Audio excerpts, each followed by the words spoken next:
This video will demonstrate how to install WarmCore folding sliding doors correctly. We will show you two different installations, one 4-pane door with a 440 configuration and one 6-pane door which opens centrally.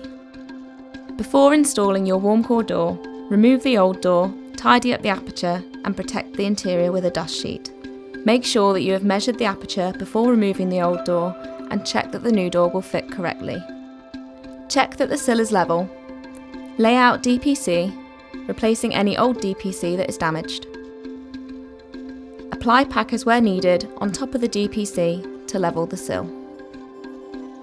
Lift the new door into place, sill first, and push the head in.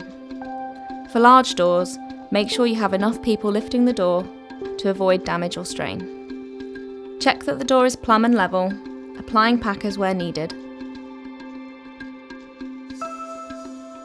Remove the beads from the sashes and place to one side.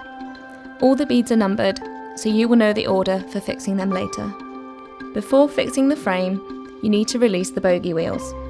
These are located in the top and bottom on both the inside and outside of the doors. To release the springs, remove the grub screw on the side. Once released, the bogey wheels won't come out of the tracks. Open the door and support the weight of the open sashes to prevent the door from overbalancing.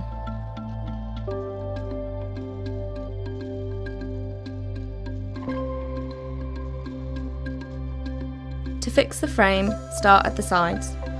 Remove the infill gasket and measure out fixing points. Base and head fixings should be between 150mm and 200mm from the corners, with intermediate fixings not exceeding 600mm centres. Apply packers around the fixing area before fixing with a masonry drill bit and suitable fixing screws. Be careful not to over-tighten the screws, as this can distort the frame. On a door configuration where the sash is all open to one side, you will need to remove the latch plate before fixing the jamb where the door closes. Check that there is no bowing in the jambs once they have been fixed.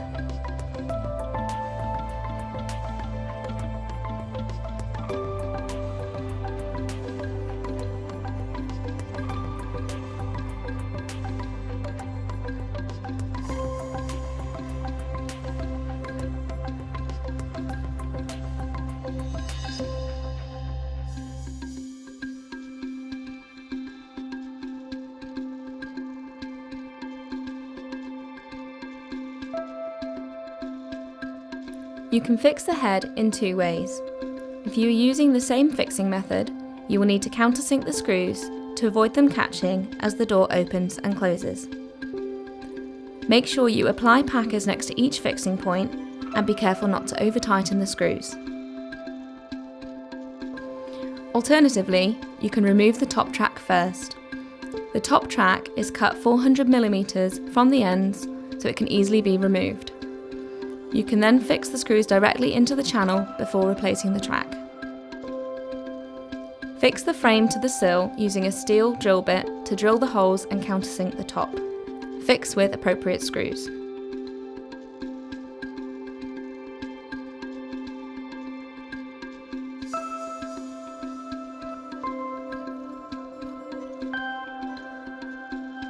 Measure the height all along the door frame to ensure it is consistently level. WarmCore door installations always require mechanical fixings and should never solely be fixed with expanding foam. If you choose to use PU foam to fill the gaps between the frame and the aperture, be careful to avoid excessive use, as this can have a detrimental effect on the installation. Avoid any contact with powder-coated surfaces. Clear the runner of any dirt and check that the door opens and closes smoothly.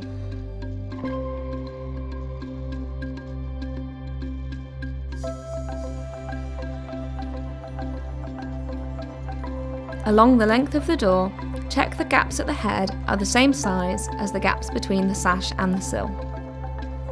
If the gaps are different sizes, you can fix this by adjusting the bogey wheels. This needs to be measured at the junction of every sash.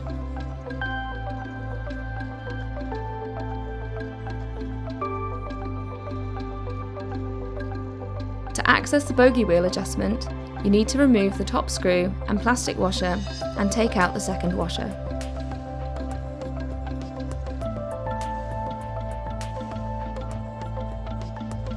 You can then use an Allen key to move the bogie wheels up and down.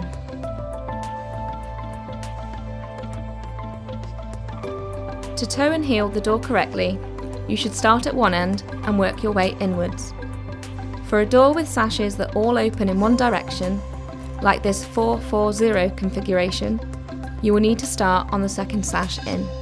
Pack the bottom corner by the bogie wheel to the diagonally opposite top corner with bridge packers, as demonstrated. You may want to use a bead of silicone to hold these in place.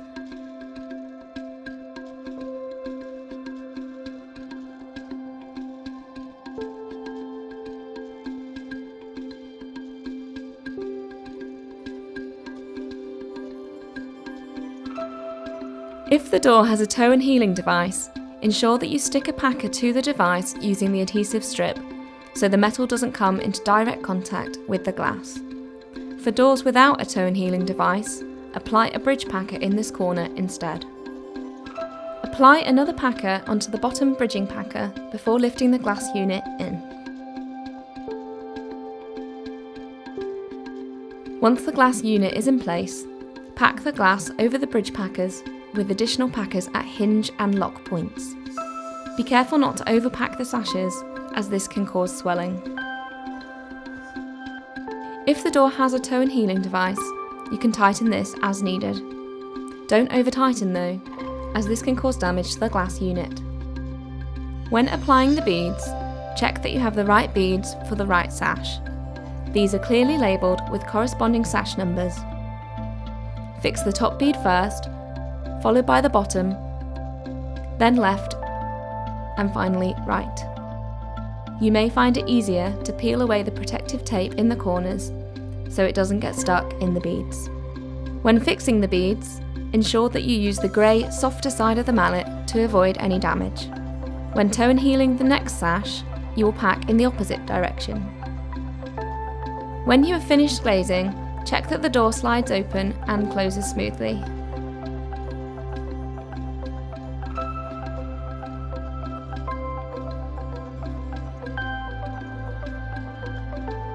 Use an Allen key to move the central escutcheon plate into the correct position.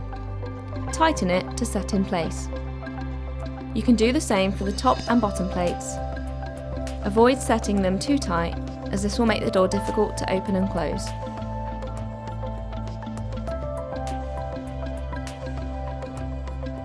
In some door configurations, you'll need to add magnets to the sashes to protect the doors from the possibility of hitting each other. Mark and drill holes into the sashes and remove the protective tape to fix the magnets with appropriate fixing screws.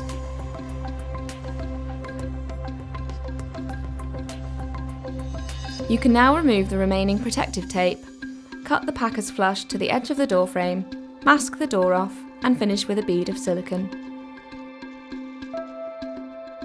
If there is still work to be done on the interior of the house, we recommend leaving the protective tape on the inside until the interior has been finished.